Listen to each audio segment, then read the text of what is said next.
Cool. So can you just kind of introduce yourself, what you do? Yeah. My name is Ryan Peters. I am originally from Reading, Pennsylvania, but based in Pittsburgh now.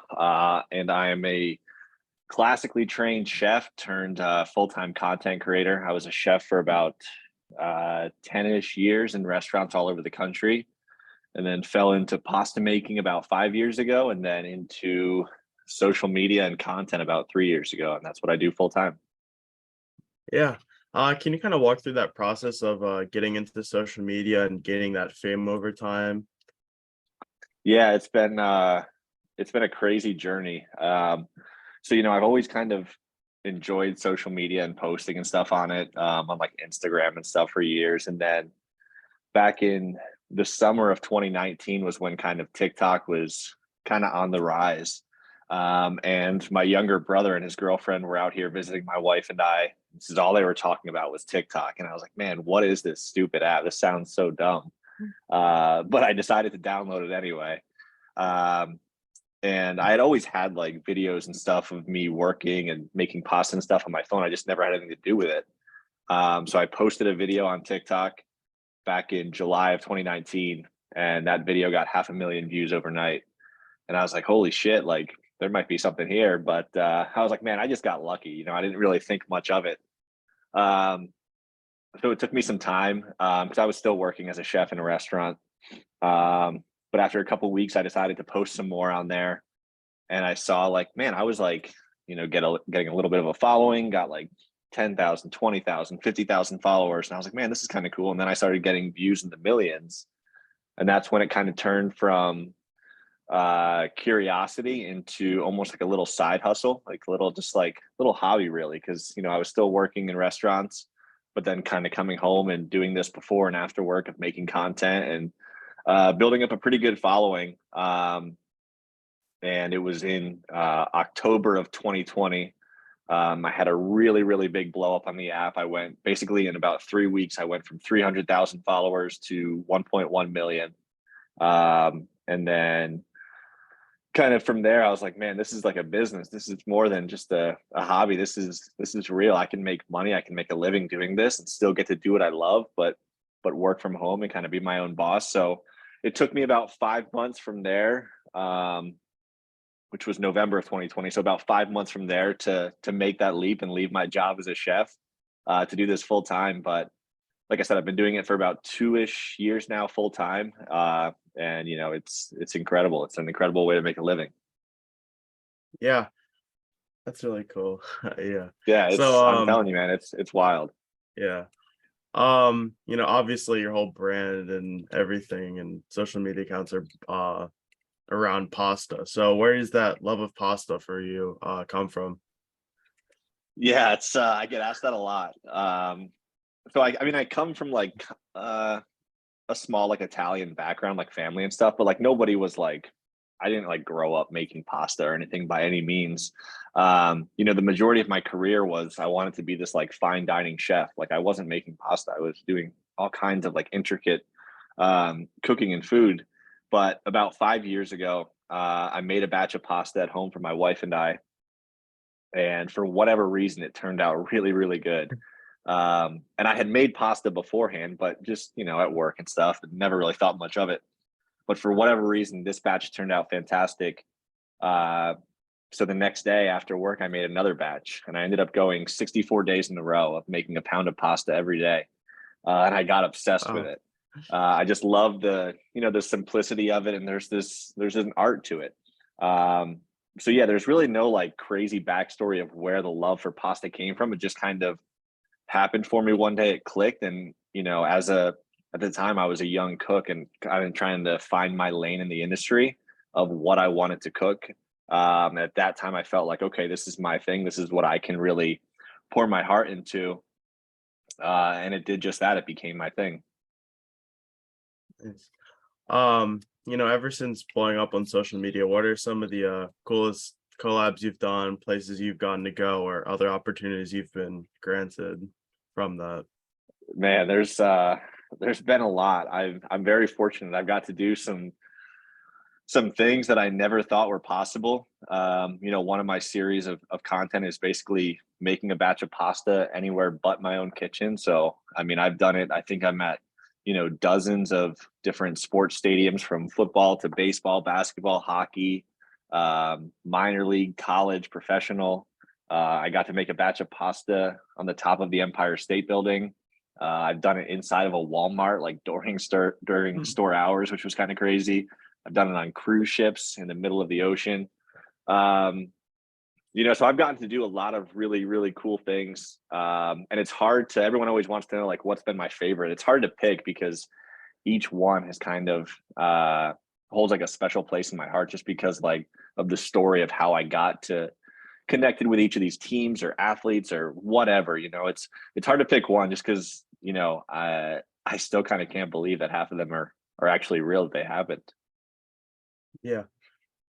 What do you think has, helped you succeed down the road, whether that's, internally with you or other people around you or other things?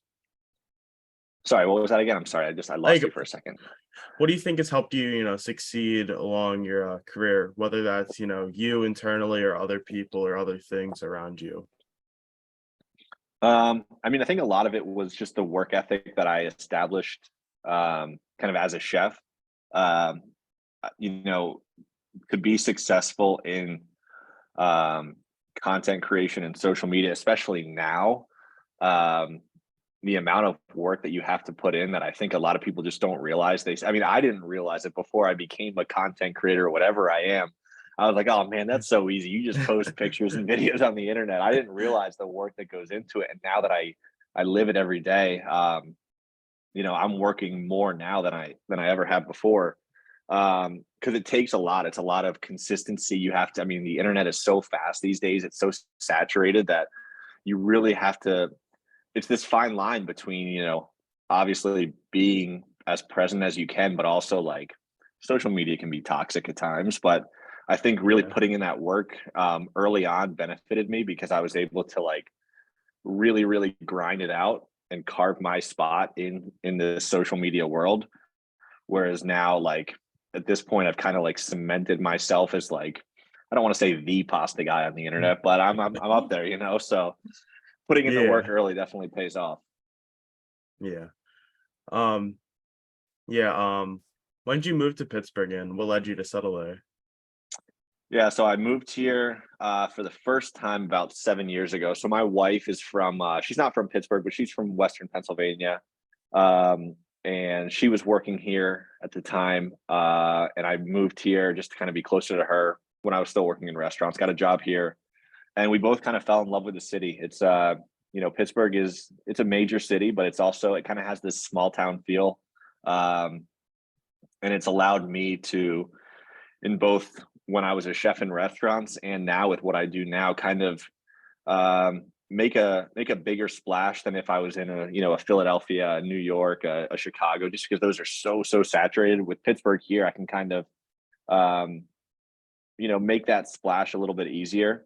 And just the whole community aspect of Pittsburgh, we really love it. It's a nice place to raise a family, so no complaints. Yeah. What does the work you've done with the community and charities around there mean to you? Yeah, so the charity work and the community aspect of it all has been amazing. I struggled for a while during my content of being able to find a way to give back with my platform, but to do it in a genuine, like a real way versus just like showing up and serving food somewhere. Like that just doesn't feel organic to me. So when Mm. I started the series of doubling the eggs, like that kind of opened up my eyes to like, man, I can keep this content going. The content's gonna crush. And Yeah. now I'm able to like take all this pasta and donate it and like give back in ways that are like bigger than me and my platform at this point. So, you know, I think at this point now, like however I still like progress my content, um, that community aspect of giving back just has to keep being a big part of it. Yeah, it's awesome. You know, as an Exeter alumni, what do you remember particularly about, the school and Berks County as a whole? Yeah, I mean, I loved Exeter. Every time I come back home to, because like all my family still lives there. I don't get to stop into the high school and stuff every time, but the last time I was there, I got to stop in, see some of my old teachers, and I loved my time at Exeter. It was fun. Obviously, it was looking back now, like hindsight's 2020. Like 4 years went by so fast. So sometimes I'm like, man, I didn't take the most advantage of it all. But I loved it. I love Berks. I love Reading. I love Exeter. Yeah, it was a great place to kind of get that early foundation in my like young like adulthood. Yeah, were there any like classes or teachers you remember particularly? Oh yeah, I remember all of them. Definitely two of my favorites were Mrs. Seymour and Mrs. Wegman. Hmm. I was never the best student. I was more of a class clown, but those two they were tough on me, but at the same time they were just great, voices of reason, and always good to give advice and also like steer me in the right direction when I was usually kind of heading in the wrong direction. Nice, nice. Um, what advice did you give to anyone who has, any any passion for pasta like you do? Yeah, practice, it's patience. I mean, I think, so many people are intimidated by making pasta. Um, it's easy, but at the same time, it's very, very technique driven. But I always tell everyone like just practice and try, because even when you mess up a batch of pasta, it's still probably going to be edible. Like it may not look perfect, it may not look beautiful, but it's still going to be dinner. So I think just kind of, and it's the same thing with content too. Like I think everybody always asks me like, how do I get started being a creator or whatever? Like you just got to try it and do it. Like your first couple of videos, your first couple hundred videos are going to suck. So I think just kind of getting those reps in, and not being afraid of um, what other people think, and just kind of, you know, powering through that, and doing what you love is the most important. Yeah. So I know earlier talking about, the hard work and everything that goes into creating your content. What goes on behind the scenes with getting all your materials, especially with your doubling your eggs, what goes on behind the scenes with that? Yeah, it's a lot of work. Like everyone sees like a 30-second video. They don't see the stuff that goes on beforehand and the stuff that goes on after posting. It's a lot.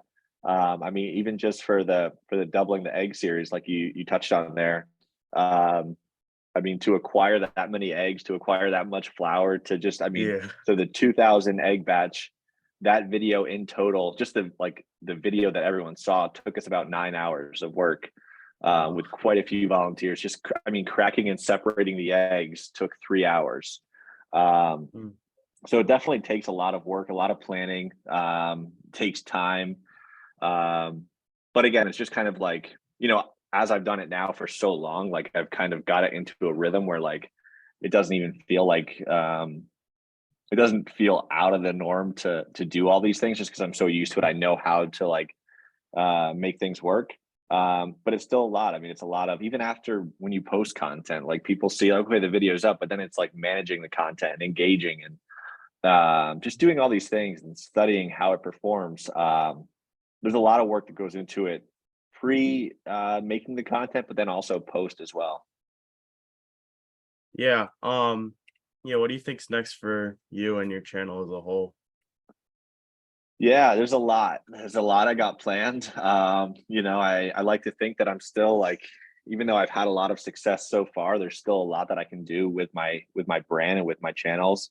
I still kind of feel like, I apologize. Um, I still kind of feel like I'm at ground zero with everything.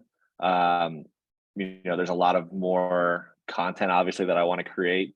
A lot of collabs with a bunch of other like friends of mine that are, creators and stuff in the space, from both food creators to not food creators. I just, I've been able to make a lot of connections with a lot of really cool people around the world. So I think doing stuff like that, and then eventually launching like my line of pasta out retail nationwide is like the big the big goal. Yeah. I think that's all I got. Is there anything else you want to add on or say? No, I don't think so. Those are some great questions though.